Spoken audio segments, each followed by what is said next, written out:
thank you to everyone who has joined the Zoom session. It is my pleasure to introduce the 7th keynote of the conference, Lata Gangadharan. Lata is a professor in the Joe Isaac Chair of Business and Economics at Monash University. She obtained her BA and master's degree in economics in Delhi in India, pursued her PhD in USC in California, and moved to Melbourne after graduate school, where she's had positions at both the University of Melbourne and at Monash. Lata is a fellow of the Academy of Sciences here in Australia. She's received numerous grants and has held various editorial positions, including her current role as editor of this organization's leading journal, Experimental Economics. So I was asked to talk briefly today about the importance of Lata's research in her field. This is actually a hard thing to do because Lata has been very productive during her career. She's published in general interest journals such as Science and the American Economic Review.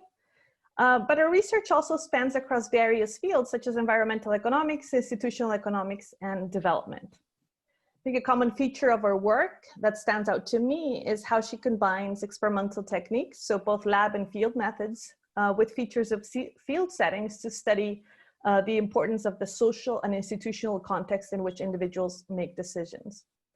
She's used this combination of lab methods and field setting characteristics to study broad and ambitious questions such as the behavioral impact of China's one-child policy, how cultural integration affects the convergence of preferences, and how the behavior of female leaders varies with the social environment, in particular with the subject pool's exposure to female leadership outside of the experiment.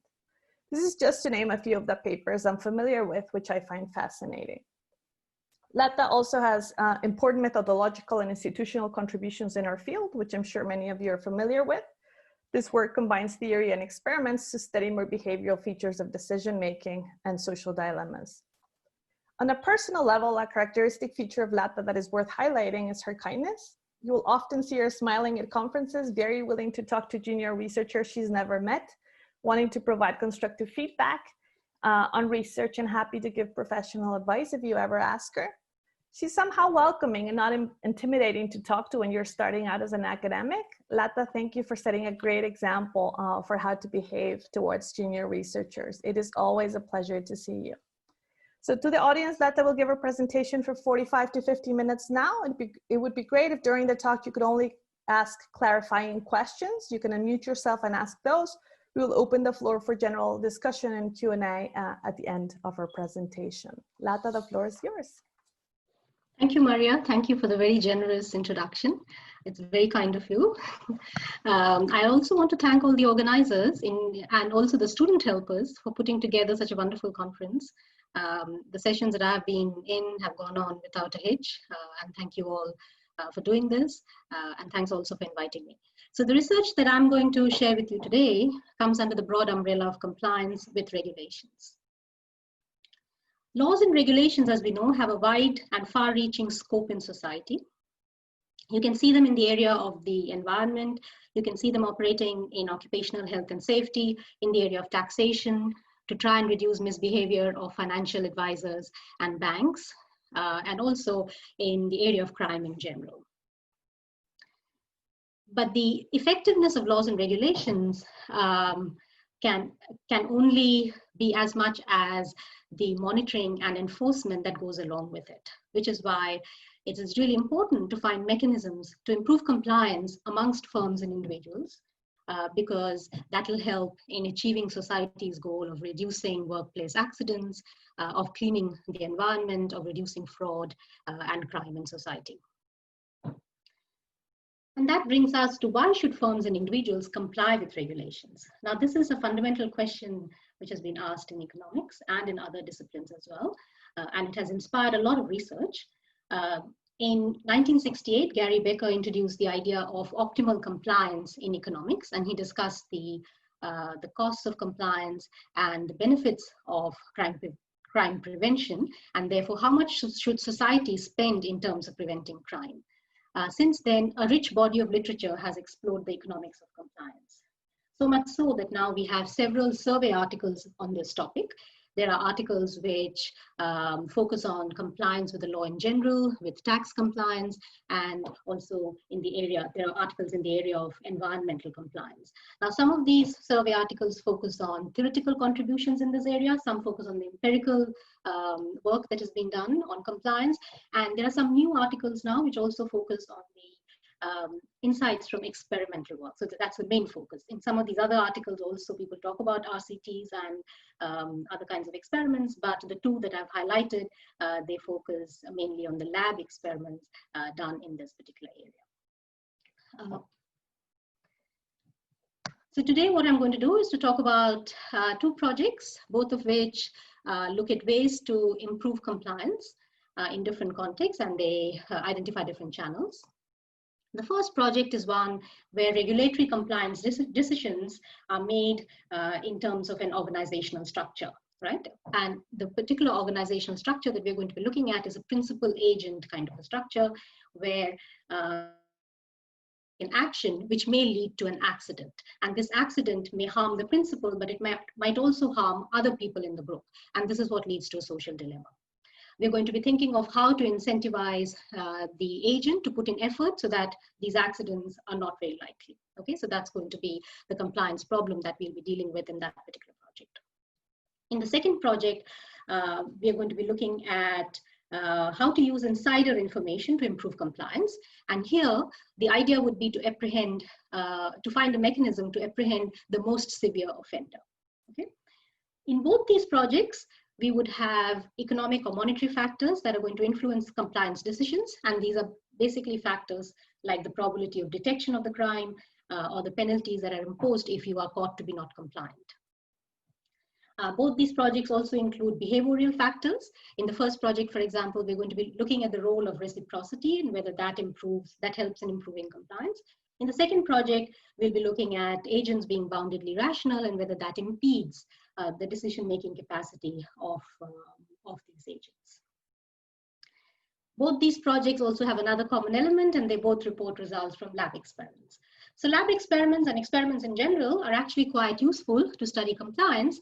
And one of the reasons why this is so is because you can get much better quality data by using experimental methods. In this particular area, because it's non-compliance that we are trying to measure, this is very hard to measure using survey data, because people who are not complying with regulations, the people who are violating regulations, have a really good reason to be silent about it. They don't go around advertising this fact. So you can't really get accurate information from surveys. And researchers need to make assumptions about key variables such as probability of inspections and penalty rates. There's also other kinds of missing data problems that are around. For example, if firms are not inspected, then we don't actually have any idea about their compliance decisions. Okay? With experiments, you can counter many of these challenges. The other reason why experiments are useful is because you have behavioral factors which are easier to examine and to vary using experimental methods. Similarly, peer effects are easier to identify using experiments because you have much fewer spillovers in the lab. Examining or testing different enforcement strategies is also easier in the lab because it is done in a low cost and low risk environment. Okay, so that brings me to the first project that I want to talk about. And I should mention that because I guess of all these advantages of experiments, we do see many more experiments now in this compliance area. Okay, and this is one of them. This is a project where we look at inter-firm social dilemmas with agency risk. And this is joint work with Tim Kaysen at Purdue University and Lana Friesen, who's at the University of Queensland. So the underlying theme of this project is to try and find ways to improve compliance when you're facing a social dilemma. So what are these social dilemmas? We know that these are basically situations where you have a tension or a conflict between the private and the social interests. And you can see that in public good provision, you can see that in common pool resource management, incentives to vote. These are all areas where there is this conflict or tension between private and social interests. Now, many of these social dilemmas involve decisions made by firms rather than individuals. Okay, so what do we mean by firms? Firms basically are composed of principals and agents. These are not just decisions that are made by individuals. And what that introduces is an agency risk. Okay, so what is this agency risk? If you think of a firm which has to comply with regulations, and has to rely on the agent to actually get the job done. And if this agent does not take adequate care and has an accident, then this creates a negative externality. Okay, so and the reason it creates a negative externality is because the agent's actions not only harm the principal but also other people in the group. Okay, the problem, however, is that agents' actions are not observable. So what we do is we explore regulatory compliance and social dilemmas with and without this kind of an agency risk. And we ask whether agency risk is going to make the social dilemma problem worse, whether it's going to exacerbate the social dilemma. And the second question is, can appropriate contracts be designed between principals and agents to try and solve this problem? So with these two questions, what we're doing is we're trying to bring together the influential research agendas on social dilemmas and principal-agent problems. And there are a couple of features of interest in our setting. One is that we introduce this interfirm social dilemma to the agency problem, and I'll describe this as I go along. And the second one is that we think of a stochastic relationship between effort and the actual outcome. Okay, so it's not going to be a deterministic relationship, it's a stochastic relationship. Okay, so what is this interfirm social dilemma? Basically, when a bad outcome occurs, it's not just the direct principal who gets hurt, but also other principals in the group suffer damages. So this could be a direct damage in real life, or it could be a damage because of the fact that they now have to incur extra cost thanks to all the regulatory scrutiny that is down on them because of the accidents that the agents have had. Okay, and you can see, and if you think about the, if you think about the financial crisis in 2008, because of the bad decisions made by some financial advisors in terms of house loans and other such things, those bad decisions meant that several new restrictions were imposed on everyone in the financial industry. Similarly, if you think about the environmental domain, the oil spill in the Gulf of Mexico, which was caused by British Petroleum, this led to many different new regulations in the environmental arena for not just BP, but for everybody in the industry, right? So basically, thanks to one accident, you would have a lot of regulatory scrutiny on all firms in the industry. And that's what we are thinking of in terms of an interfirm social dilemma. The agent's effort choice determines the outcome that a bad, determines the likelihood, that a bad outcome occurs. But the problem is that the principal observes the outcome, which is the accident in this case, but not the agent's effort. So the agent's effort is not observable and also not contractable. Okay. So to try and bring these two problems of social dilemma and principal-agent issue together, we designed 4 treatments. In our first treatment, we have no agent. We call this a baseline treatment, and the principal is the one who makes the effort choice. The next 3 treatments are the ones with an agent. The first of those is a bonus-only treatment, which has a fixed wage and an ex-post bonus that the principal can pay depending on what the outcome is. In the conditional treatment, we think of a situation where the principal can offer 2 wages. One is a wage which is associated with an accident, and another wage which is associated with the agent not having an accident. Okay. And the conditional plus bonus treatment brings these 2 aspects together. So you have the state contingent wages, but also the principal can choose to give an ex-post bonus. And the question here is a contract based on reciprocity, is that going to be sufficient to solve this version of the social dilemma, or do we need some kind of formal contracts like the ones I just mentioned, the conditional and the conditional plus bonus contracts? So let me just give you a bit more information about these treatments. So the baseline one is, as I said, with no agent, and it's a principal who selects own effort. So here the principal's expected profits would be equal to the revenue minus the cost of effort, which is CEI, minus the probability that there is an accident. So the accident is associated with the effort that is put in by the principal in this case, multiplied by the fine that is paid if you have an accident. And the last term here is basically the damage that is caused by other people in the group, right? So if other people in the group have an accident, then this principal gets hurt too, right? And because of this last term, which is the external damage, what you would expect here is that the principal is going to underprovide effort relative to the social optimum. And because of this, accidents are also going to occur more frequently because they're putting in less effort. Accidents are going to occur more frequently than what is socially optimal. Okay, so the Pareto optimal situation is not going to be obtained, and that's a simple social dilemma problem. So that's our baseline. In the bonus only contract, we introduce an agent now, and the agent can be offered a fixed wage, that is not a state contingent wage, and an ex post bonus. So now these new terms, which are in red, are introduced in the principal's expected profit function, because now the principal is not the one who's taking the effort. The principal is just paying a wage to the agent who is putting in the effort. And also the bonus, which is optional, of course, but if the principal gives one, then that's what it would be. That's where it would come. Okay, and the agent's earnings include the wages and the bonus and the cost of effort. Now, this particular treatment is actually very close in spirit to the gift exchange framework. The gift exchange framework, as we know, in 1993, Tiger and Rydell had a very influential paper on gift exchange. And what they showed us was that there's a positive relationship between wages and effort, right? So if principals pay a higher wage, then agents are going to put in more effort. They're going to reciprocate by putting in more effort, and then the principals can decide whether they want to reciprocate in turn by giving a higher bonus, right? But gift exchange in the literature is usually shown in environments where the relationship between the effort and output is deterministic. So there's no uncertainty involved.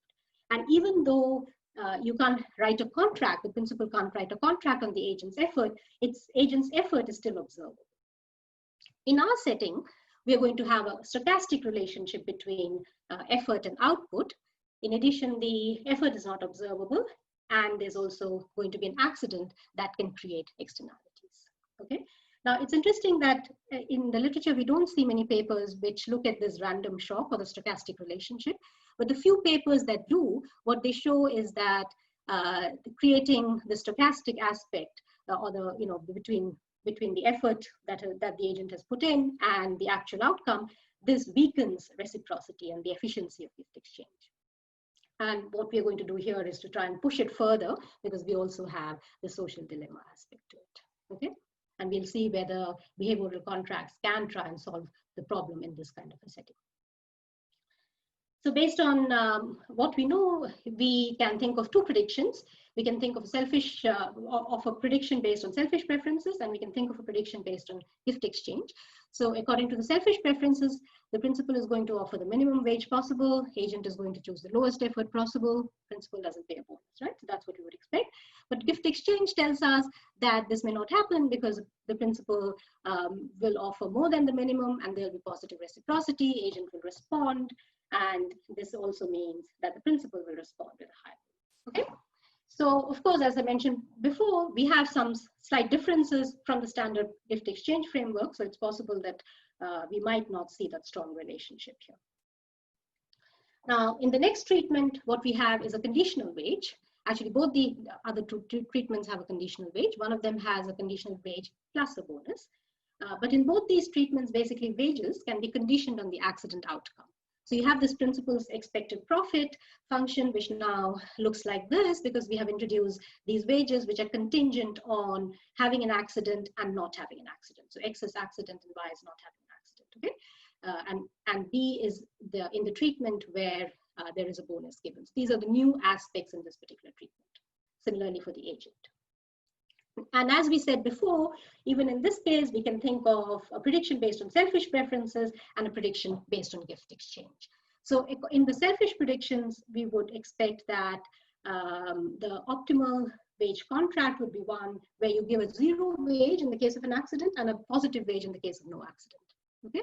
And with gift exchange, as we said before, that might not be true because the principal offers a higher wage. Okay.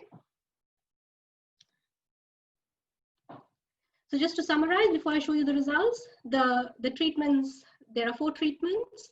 And in the 3 agency treatments, there are 3 stages. So in the first stage, the principal is going to offer a wage. In the second stage, the agent is going to choose an effort, which is not observed by the principal. In the third stage, we know what accidents have occurred, and then the principal decides on a bonus. Okay. We have data in this project from 184 subjects. They participate in fixed pairings and fixed roles, and they participate for 15 periods. Okay. So I'm just going to show you some key results here. The paper, of course, reports lots of different results. So one of the results that I want to mention, of course, is effort choice, because that's very closely related to compliance. If you put in more effort, then you have fewer accidents, right? So this is the distribution of effort in the 4 treatments that we have.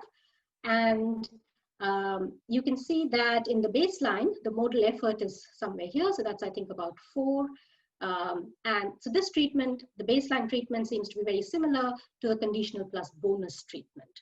So baseline is where you don't have an agent. All the other 3 treatments introduce an agent. Okay, so of the 3 treatments that introduce an agent, it is this one here, the conditional plus bonus treatment, which is very similar to the baseline treatment. So the modal effort here is the same as here, whereas in the bonus only and in the conditional treatment, you can see that people put in 0 effort, basically. A large majority of people put in 0 effort, right? So in terms of the mean effort choice, what we find is that these 2 treatments do very similarly. So baseline and conditional plus bonus are not statistically different, whereas these 2 people put in much less effort in these 2 treatments. So what this seems to indicate is that when a conditional plus bonus treatment is possible, agency risk is not going to worsen social dilemma. So if you introduce an agent, that's not going to make things worse. Okay. Now, to understand why that is so, we have to look into what is it that the agents are being offered. So what are the wages that are being offered? What are the bonuses being offered? And why is this particular treatment superior to the other 2 treatments? Okay, so let's look at that. So let's look at wages. These are the cumulative distribution of wages. And we'll see 5 wage patterns here. And this is for the 3 treatments, the 3 agency treatments. So for the bonus only treatment, there is just 1 wage, which is a realized wage, because it's a fixed wage. It doesn't depend on the outcome. That's this one here, the red one in the middle with little triangles on them. And the orange lines are for the conditional plus bonus treatment, and the green ones are for the conditional treatment. And there are 2 of them because one is when you have an accident and the other one is when you don't have an accident. Okay, so because the principal can condition in these treatments, or they can choose 2 different wages, basically. So what we find is that when you look at this orange line here, about 75% of wage offers are 0 for accident. So when there is an accident in this conditional plus bonus treatment, and this is in some sense predicted by the standard theory. In the case of conditional treatment, so look at this green line now here. So only about 44% of wage offers are 0 for when you have an accident in the conditional treatment. So it's much less as compared to the conditional plus bonus. Similarly, when you don't have an accident, even then you see that in the conditional treatment, you actually have higher wage as compared to the conditional plus bonus. Okay, so wage offers in general seem to be higher in the conditional treatment than in the conditional plus bonus treatment. So if you just look at wage offers on its own, it seems as if they can't really explain why effort seems to be actually higher in the conditional plus bonus treatment. It's not because the agents are being given a higher wage offer, which incentivizes them to put in higher effort. When we look at bonuses on their own, a similar kind of a story appears, that the bonuses are not different across the treatment. So bonus only cannot explain why we see the conditional plus bonus treatment doing so much better. So then the puzzle is, what is it that is causing this main result? What is the mechanism underlying it? So we look at wage plus bonus combination. So maybe the principals are not thinking of these wages and bonuses separately. They're thinking of them as a package deal, right? So when you think of them as a combined compensation decision, then this result makes a lot of sense, because it is in this treatment where the principals can use the bonus as a risk management strategy, both for themselves and the agent. Okay, because in our particular setting, you can have a situation where you have many bad group outcomes because other agents have accidents in addition to, let's say, your agent. Even if your agent doesn't have an accident, maybe other agents have an accident and the principal still suffers, right? So the principals can mitigate against these bad group outcomes by paying a lower conditional wage, but they can also try and limit the risk that the agent faces by basically paying a bonus after the outcome has been determined. in the case where the agent does not have a bonus. So this is to encourage the agent, right? So bonuses therefore can be a very useful instrument to manage this group damage in our case. In the conditional treatment, these bonuses are not available, so the agent does not really have that kind of an incentive to put in sufficient effort. Okay. So the key takeaways from this particular project is that bonus only, which is basically a pure gift exchange contract, which has seemed to be very effective in the literature. In our setting, what we find is that this worsens the social dilemma. So basically, reciprocity on its own is not sufficient to incentivize the agent. Similarly, conditional contracts on their own are also not sufficient, because when no bonus is possible, then the agent ends up incurring all the risk. So what you need is a conditional wage plus bonus treatment, which can incentivize effort in many of these compliance situations that we have, especially the ones that we talked about before, which are relevant in the financial domain and in the environmental domain, where you have these outcome uncertainties. And our results from this project also help to reconcile the fact that around us in many organizations, you see both conditional wage contracts and discretionary bonuses being used side by side.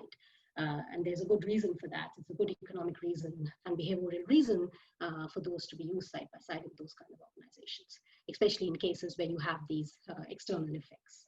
Okay. So one of the things we did here was to keep the social dilemma constant across all our treatments. So the size of the social dilemma is the same. The damage is the same, irrespective of who is actually having an accident. But there might be cases where the damages can be different depending on which of the agents is having an accident, right? So the size of the social dilemma could be varied to see what happens, which of these contracts can be effective in those kind of situations. So that might be something interesting to do for future research.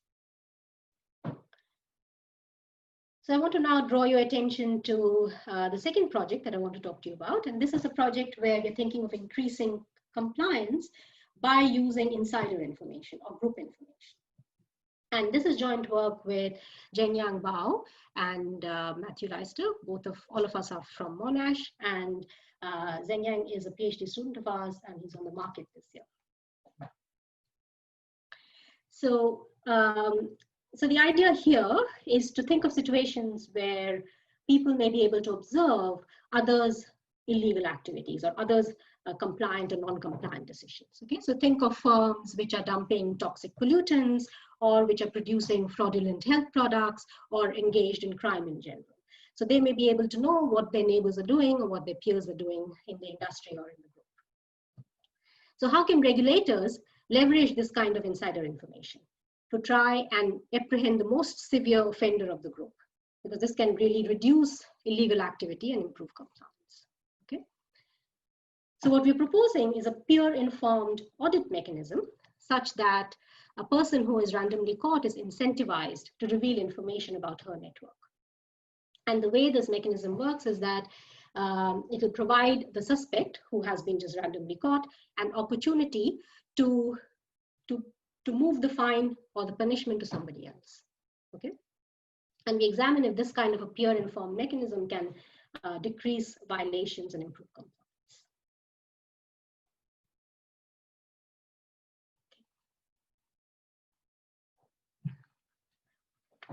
So let's think of a group of people who are involved in some kind of a criminal behavior and who can observe their neighbors' activities with some noise.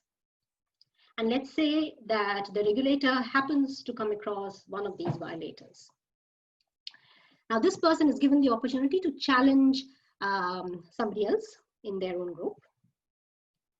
And the regulator then would examine the criminal activities of both the people in the group and basically punish the one whose violation levels are higher and let the other go scot-free. Okay, so that's the main simple idea here. And just a bit more formally, we can think of end players who are connected by an exogenous network and who are about to be engaged in a criminal activity. In the first stage, player I decides the level of activity to engage in, and this is EI, that's denoted by EI. And this activity will lead to a benefit for the player, and that you can think of that as pi EI.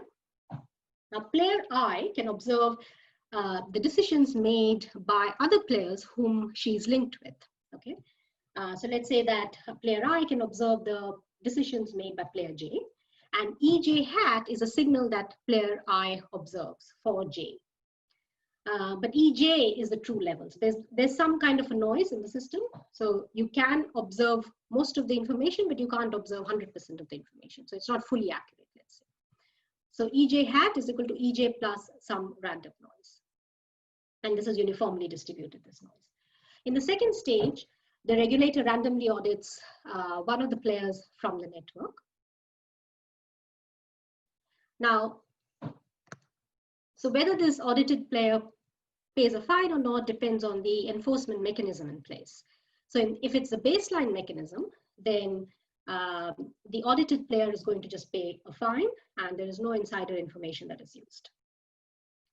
So this player is going to consider the marginal profit from committing an extra unit of crime, and this is going to be compared with the marginal expected fine, and he's going to decide how much of the level of activity to choose.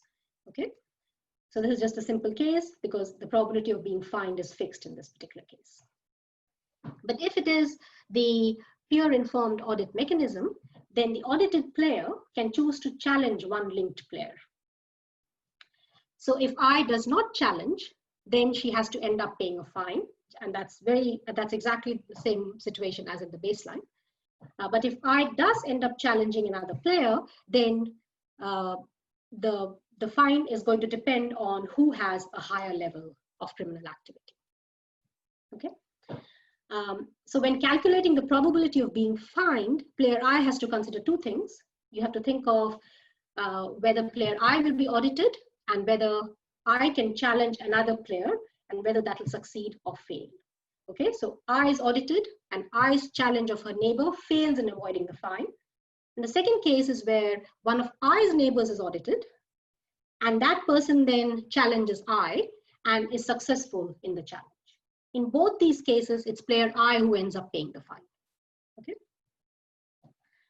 So we can see here that by backward induction under the peer channel strategy, connected criminals have the incentive to reduce their crime levels for two reasons: to avoid neighbors' challenges and also to be able to successfully challenge neighbors when needed.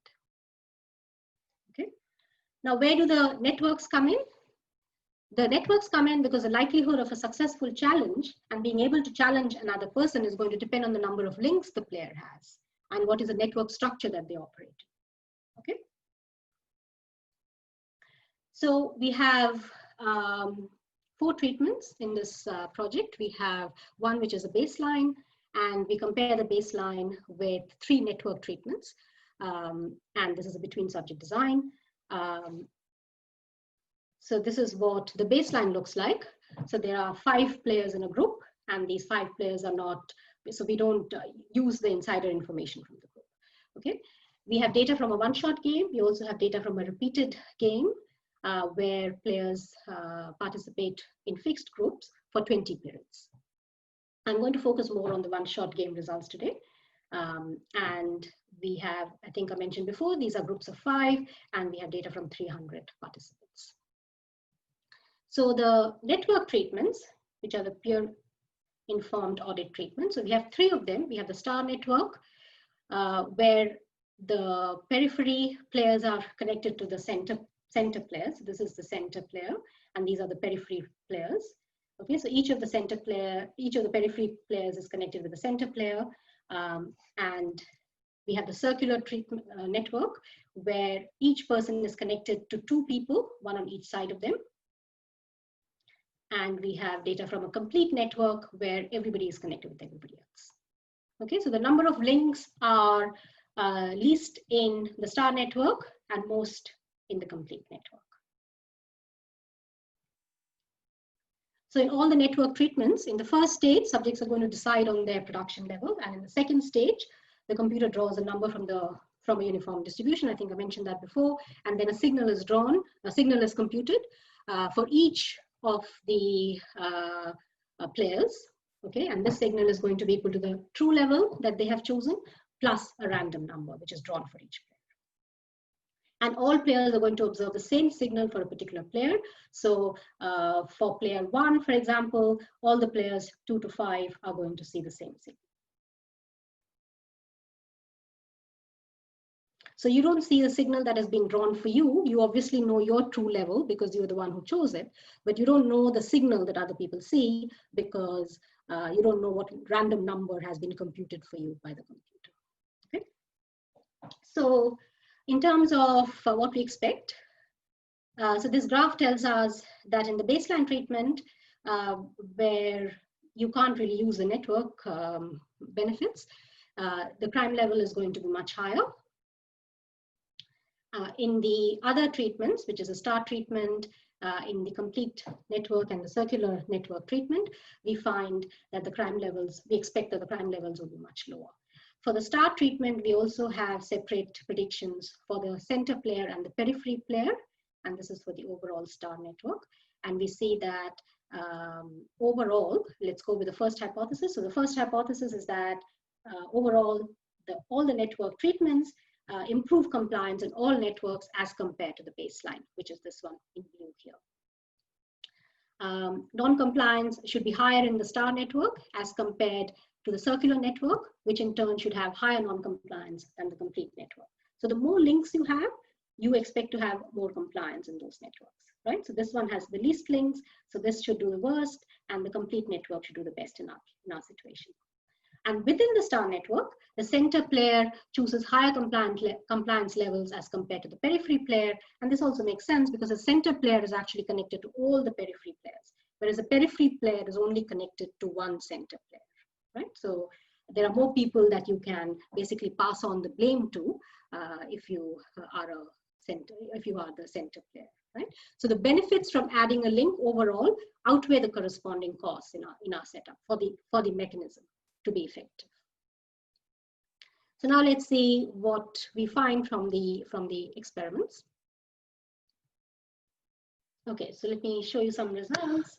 So this graph tells us the actual data. That is the experimental data. So that's in blue, and the red bars are the Nash predictions for each of the treatments. This is for the baseline treatment, the star treatment, separately for the positions, and for the circular and the complete treatment. So what we find is that the PI mechanism definitely improves compliance in all the networks we consider. So we can see that the blue bars are much lower as compared to the baseline blue bar, right? So that's a big statistically significant difference. However, what we find is that the networks per se, they don't do differently from each other. So there's no statistically significant difference in the crime level across different networks with the peer-informed audit mechanism. So the results we find are in the right direction in some sense, is what theory predicts, but the differences are not statistically significant. Okay. And similarly, when we look at the star network in particular, because that's a unique network, we again find that though the differences are there, but it's not statistically significant. Okay. This is data from the repeated game. And again, you find that the baseline treatment, the crime levels or the non-compliance levels are much higher as compared to the network treatments. The network treatments, they all cluster on the same point. They don't do very differently from each other. Okay. And this is separate data for the star treatment, the star and the periphery, the center and the periphery. And we can see that the center does better in the sense that the crime levels are lower or compliance levels are higher for center players as compared to the periphery players. And this is what we had expected from theory. But in all of these cases, both for the one-shot game and for the repeated game, what we find is that the predictions are quite different from what we had expected according to Nash. And that makes us think why that is. And so we look at the data, and what we find is that so one of the features that comes up is that their grade point average seems to influence their choices in the PI network. So in particular, those with higher ability seem to choose higher compliance levels. Okay. Now GPA has been seen to be correlated with cognitive abilities and reasoning abilities in the literature. And The other aspect that we notice from our data is information that we get from the post-experimental questionnaire. So subjects report that they use many different kinds of strategies to make a decision in terms of how much compliance or non-compliance level to choose. And some of these strategies are much more sophisticated than others. For example, some say that they just made a random choice because they thought that the probability of being inspected is going to be random. And the others report that they tried to choose something, to choose a level which is slightly less than what they thought others would choose. Okay, so the divergence from Nash predictions, therefore, one thinks could be explained by bounded rationality. Okay, because of the fact that in the questionnaire, the responses that we get are very similar to the strategies that are described in the level K reasoning literature. So what we do is we try and derive the level K predictions for our setting. And so that's what we have here in this diagram. These are the predictions from the level K model. So for the baseline, it should not really matter much, but maybe let me just tell you why we think the level K setting would give us different predictions from the Nash equilibrium. Because in the level K model, rather than assuming that all players have the same level of sophistication, what the level K model does is it assumes that any given player believes that all other players have lower ability to reason than their own, right? And then they best respond to such beliefs. So in our setting, for example, level 0 players could be thought of as those who choose the same strategy as what is recommended in the baseline. That is, they think that their choices are not going to affect whether they're going to be audited or not. Level 1 players are going to best respond to level 0 players. Level 2 players are going to best respond to level 1 players, and so on. Okay, so if you think of it in that way and derive the predictions, then what we find is that depending on what level you are, so the level 1 is blue, level 2 is red, level 3 players level 3 strategy would be in green, and the yellow bar denotes the Nash predictions. Okay, so what we find is that as the level increases, the compliance level increases as well, right? So the crime levels are lower. So this is a monotonic relationship between the levels and the compliance decisions in this case. So they are basically converging towards the Nash as their level of sophistication increases. So what we would expect from our mechanism is that the PI mechanism improves compliance, but if you think of it in terms of the level K model, then the magnitude is going to depend on the sophistication level of participants. So this is the distribution of our data. This is for the circular network and for the complete network, and this is the distribution of choices that participants make. And what we've done is superimposed the levels, so level 0, level 1, level 2 predictions, and also the Nash prediction on these figures. So you can see the level 0 prediction here, level 1 is here, level 2, and this is the Nash prediction. Okay, and these are for just 2 networks. This is because it was easier to show you, but I can also show you the star network if you're interested. But the patterns look very similar. So most of the data seems to be clustered around level 1 and level 2 strategies. Only a few participants are close to the level 0 strategy. So level 0, they are choosing very high levels, right, of crime here. There are some data points which are close to Nash, but overall it seems as if the data fits the level K reasoning model quite well. So in summary, what we do is we propose a peer-informed audit mechanism which improves compliance more effectively than the baseline mechanism. In fact, the compliance level, or let's say the crime level, is 30% lower in the PI mechanism than in the baseline mechanism. We also find that these levels are not really different across networks. And what we do is we explore a level K model to try and explain deviations from Nash. And importantly, what we find is the effectiveness of the mechanism can depend on the sophistication level of the players. So more sophisticated players are able to understand the mechanism better and therefore have higher compliance levels. Okay. So this project is connected actually and hopefully contributes to many interesting and important literatures in economics. We are closely connected to the deference mechanism and leniency programs literature, which is quite a big literature. And one of the contributions we think we make in that area is to try and think of a mechanism where you can apprehend the most severe offender in some sense. So you can rank the offenders and in your network, and you can basically catch the one who is the most severe. Okay. The network literature is also growing, and we have seen that social networks and professional networks can have a very important role in information transmission. And what we have shown in our work is that regulators can use this network to try and apprehend criminals. Okay. The level K reasoning literature, as we know, is also very rich. And the way we contribute to that literature is to try and connect it to the networks literature, because most of the level K literature does not think of these predictions in terms of the network structure. So we're excited that there are all these many areas that we can explore and think about and contribute to, hopefully. So overall, I think I'm close to the time that Maria said that I should finish. So across both these projects, what we did was we tried to explore different ways to improve compliance. And what we find is that well-designed wage contracts combined with reciprocity-based bonuses can improve compliance and reduce the interfirm social dilemma problems. And what we also found, importantly, we think, is that schemes which are based on reciprocity alone could actually provide limited benefits. In the second project, we found that information from social networks can be used to improve compliance measures.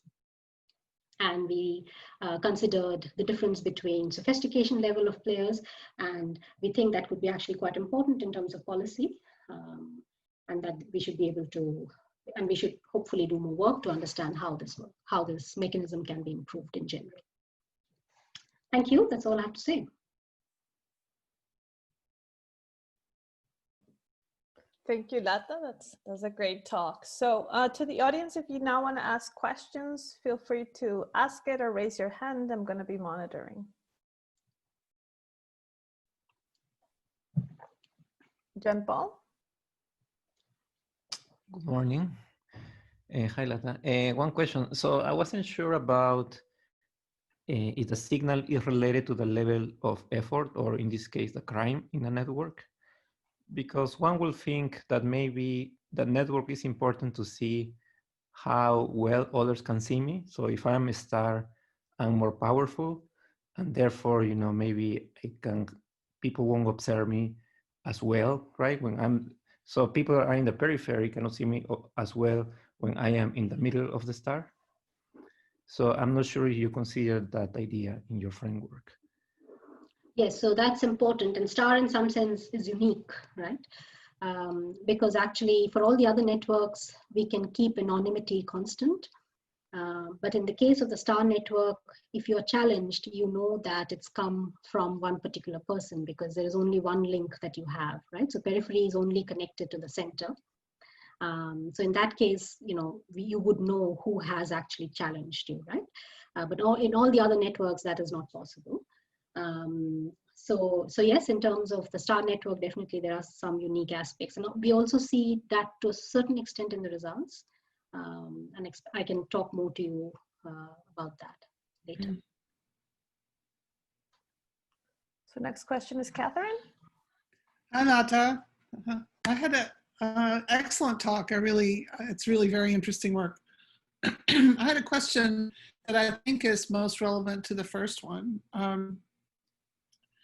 I don't know this literature very well, and I'm wondering if there's work on this kind of setup where the damages from the accident are ambiguous, so that instead of just uncertainty, you introduce ambiguity into the situation. And related to that, or maybe not so related, I was wondering if you had thought about what might happen if the principal can invest in insurance against damages in addition to being able to incentivize its agents? Okay, yeah. So these are both the very interesting aspects. So I don't really know of much work which looks at ambiguity instead of uncertainty. So there are some principal agent models where people have looked at this problem, but then there is no social dilemma in those kind of situations, right? So I think combining all of this together there is not much literature which actually does that. I mean, the reason we combine some of these aspects, the social dilemma and the principal agent problem, was because you can see these problems around us, right? So this is a more relevant and policy an interesting aspect for us. But you don't really see a lot of research that combines it. Most of the research is in their own silos. So I don't personally know of any paper which does that in the social dilemma context. But there are some papers which just have a principal and an agent, and where the agent's choices might be maybe uncertain sorry, I don't have a particular paper in mind, so I should look it up and tell you if I find one. The second question is where principals can invest in insurance. That's a very interesting idea. Again, I don't know of a particular paper that does that. So you're thinking of an insurance mechanism that will basically, help them if there is a damage, if there's a group damage, right? Yeah. Yeah, something like that. Yeah. So we don't consider that in our case, but that's definitely something that is interesting. Oh, okay, thank you. Okay, so now we have Ekaterina. Hi, Lata. I really enjoyed your talk. So I have a question about your second network paper. So networks are usually associated with friends or peers, right? You are using the opposite aspect. So it's like, I'm watching you and I'm gonna get you because this way I'm gonna avoid my own punishment. So I'm worried about this because usually a network would be like a team, or you want to use network to promote knowledge or the norm of compliance. So it's not in your model, I know, but in terms of practical implications, I would worry about breaking the social aspect of this. And also, even though it's not in your experiment, it's possible that people were hesitant about reporting on each other. Did you? How was the behavior in terms of challenging others compared to your prediction? Did people do it enough? Yes, so we see, so thank you, Katya, very nice to see you. Thank you for the question. So we do see people challenging, absolutely. So whoever is actually audited, they end up successfully figuring out whom to challenge, right? So they seem to understand the intuition and the instructions, and they don't hesitate to challenge at all. But I see what you mean, that in the field, how would you think of these kind of groups? And you're absolutely right. And I think we think of that in some sense as a contribution, because most of the social network literature has talked about the positive aspects of these networks, how being in the right peer networks can improve educational outcomes, can improve employment opportunities and other such things, right? So they're all thinking of the positive aspects of it.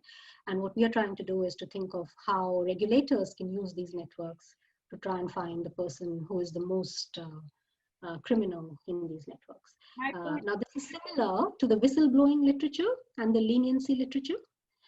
So I think that's where we connect to in some sense. Where again, you have a person from the company or the firm can basically complain about what is happening in the firm, right? And they might be part of that organization and doing all the bad things. It's just that because they have come forward with it, they might get some leniency. Right? So this is close to that kind of a way of thinking about networks. Yeah. Right. Thank you. So I guess I have a question until others raise their hand if they want to ask something. So I really like the second paper as well, like Katya said. And I'm wondering, the Nash predictions in your models, aren't that far off, at least in the graph for the data. So my question is, what happens if you either increase the network size or choose different parameters so that you have starker predictions? And have you thought about sort of running that? Yes, so we also wondered whether we should do that. So I agree that the predictions are not that far from each other for the networks, and some of it is just trying to get the right parameters which work for all the networks. So this was, I mean, in some sense, it was a challenge to include all these different networks, because often people try and think of one particular kind of network and don't include different networks. But I think including all these different networks makes the project a bit richer, but also